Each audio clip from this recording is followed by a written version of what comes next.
Welcome to the LAD 2020 online edition. Today I'm talking about recent and upcoming features for Lustre. As you can see, we have three main releases that we're working on. 2.14 is nearly done. The main features are landed to the master branch, and we're currently working on testing and final bug fixing before the release.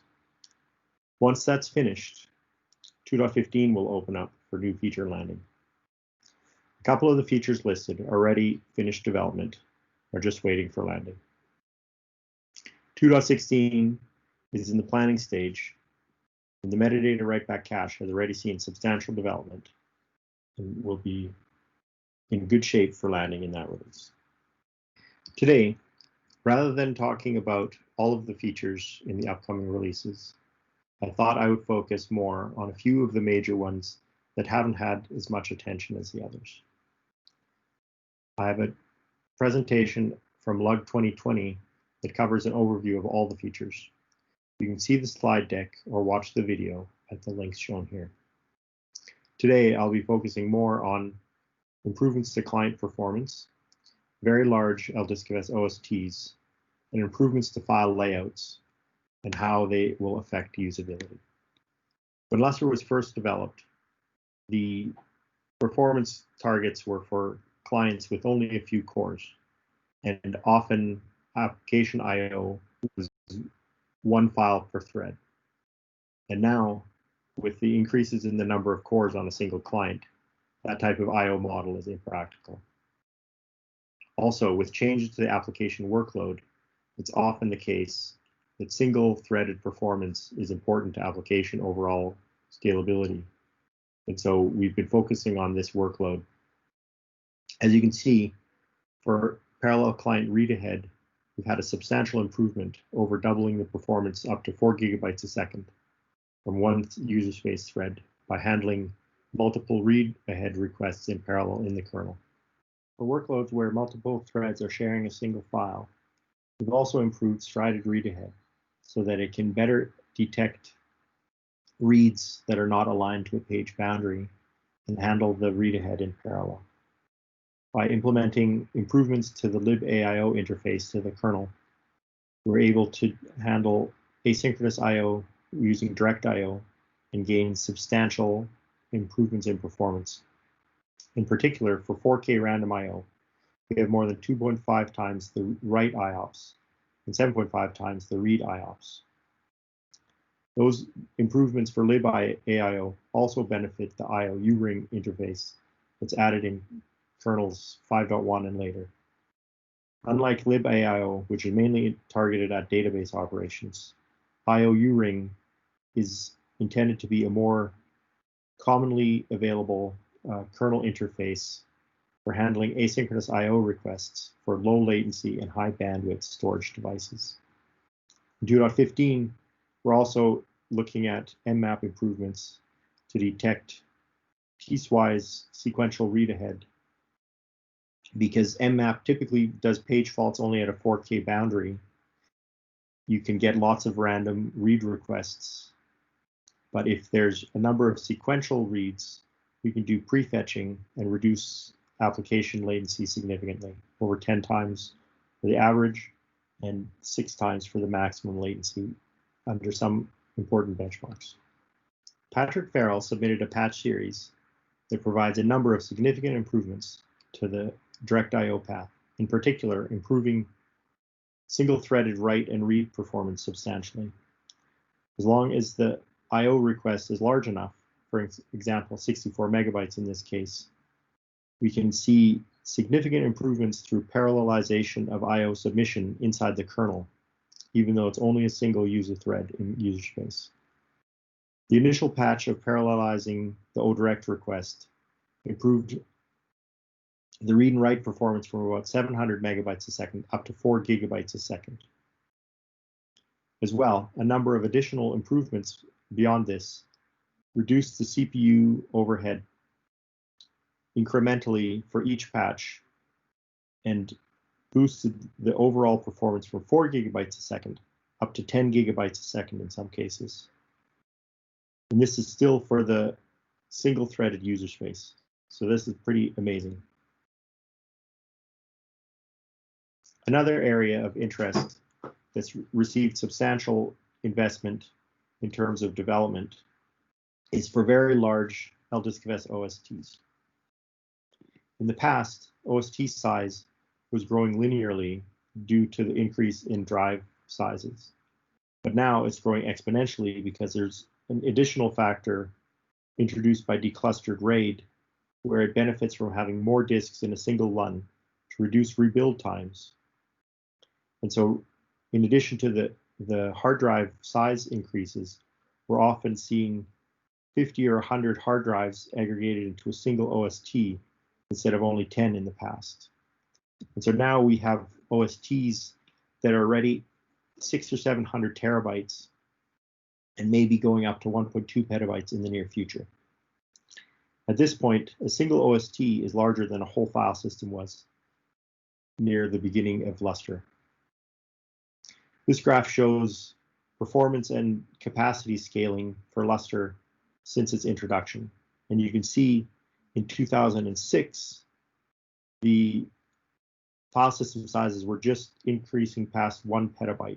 And now we have a single OST that has the capacity of thousands of disks at that time.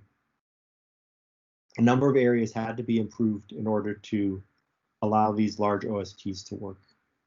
Firstly, the mount time for large OSTs was substantial because it was linearly fetching metadata from the file system. And this could take a mount up to 10 minutes for a 600 terabyte OST. So by prefetching and parallelizing the I/O submission at mount time, we were able to reduce that down to 20 seconds. The other area that's improved significantly for the 2.14 release is parallel E2FSCK, and I'll have a separate slide on that in a minute. In 2.15, we have to also address the case of having, potentially billions of objects on a single OST. And currently, there's a fixed number of subdirectories that OST objects are created in. And while those directories can be very large, the performance is suboptimal because each file creation or removal ends up being a random I/O to some part of a very large directory.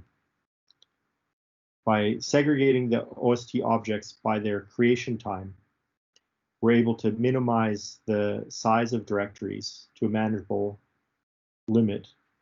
And then this also gives us better cache locality for newly created files.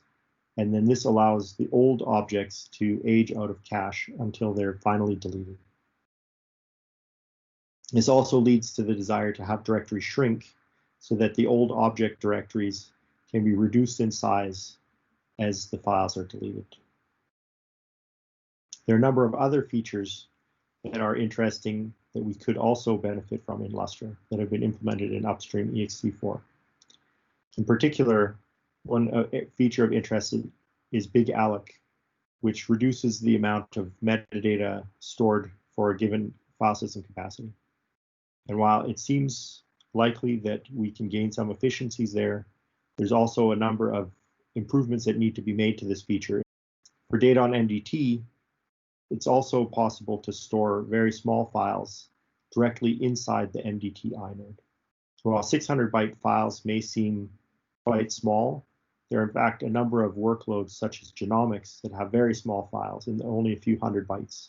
And so by storing these directly in the inode, we avoid 4K block allocation and also extra overhead in storing those small files.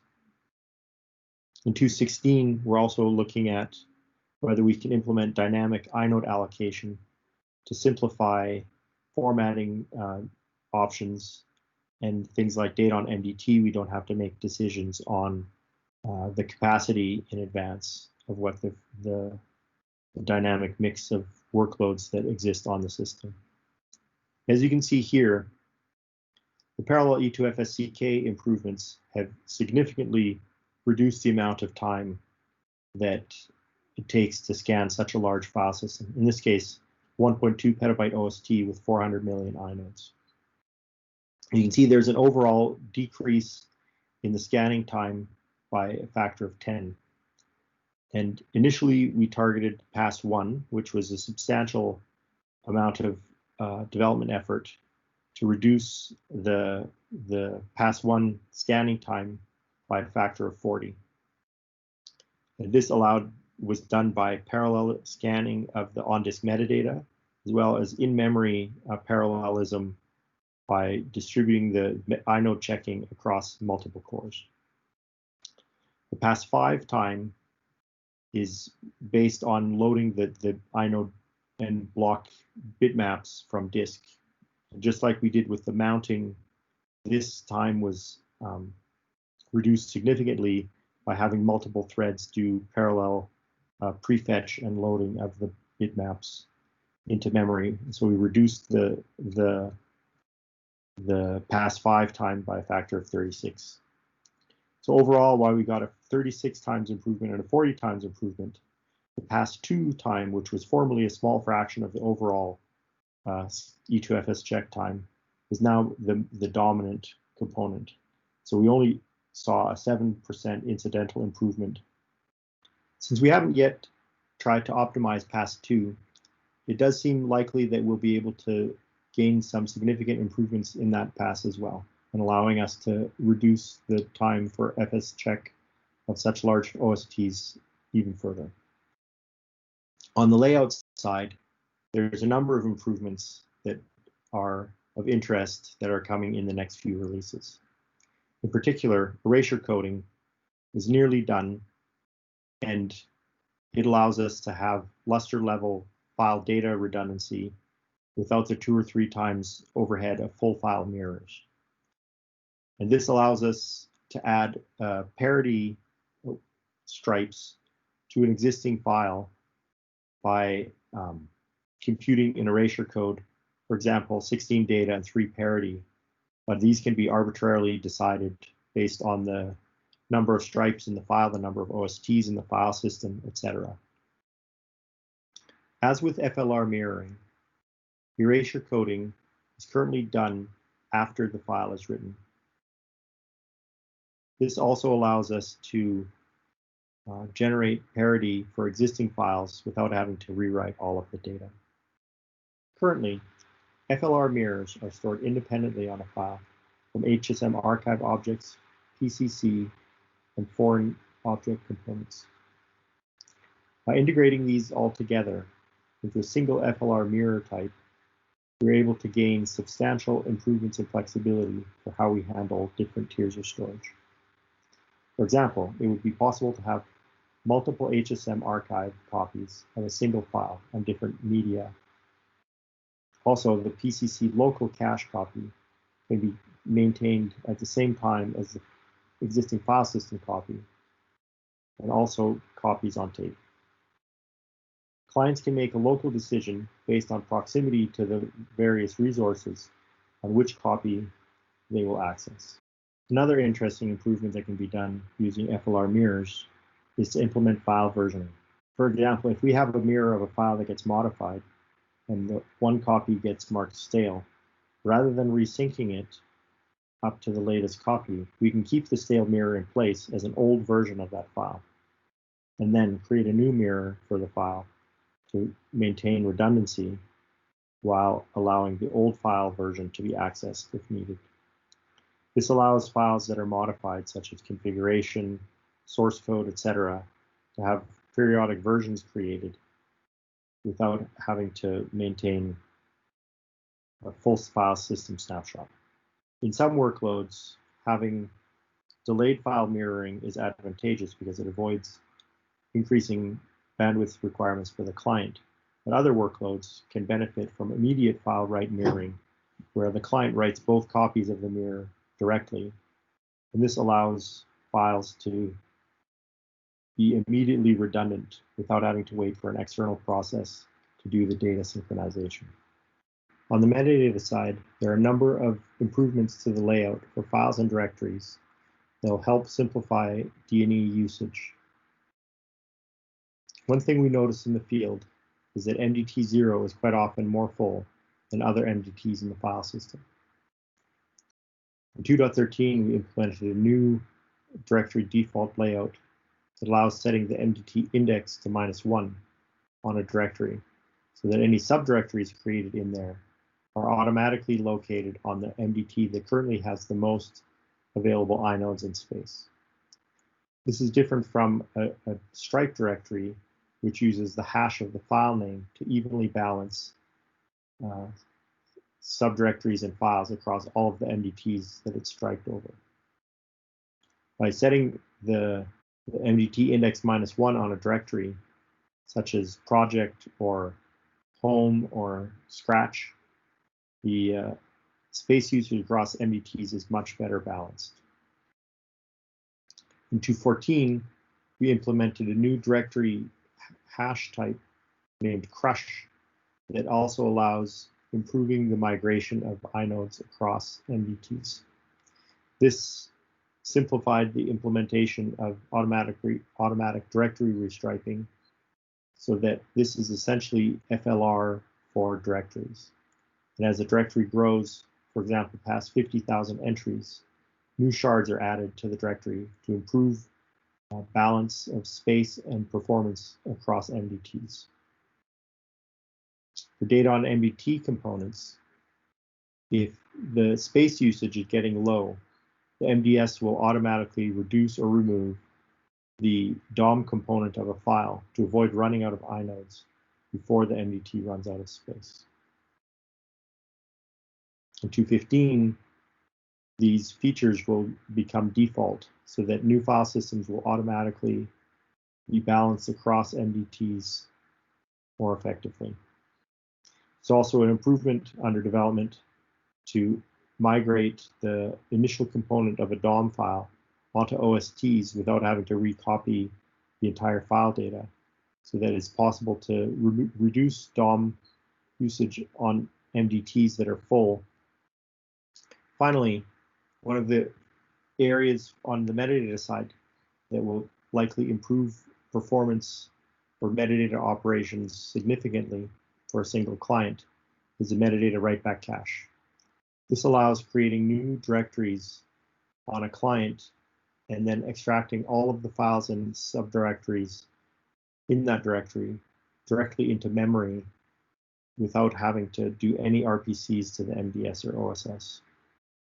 By eliminating the RPC round trip time, the performance can be improved significantly for a single client.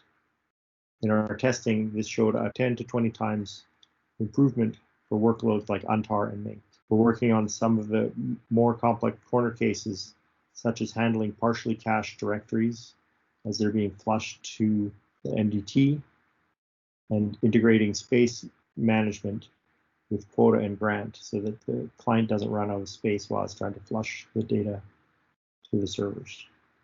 And if I'm present for this version of the presentation, I'm happy to take questions at this time. Thank you.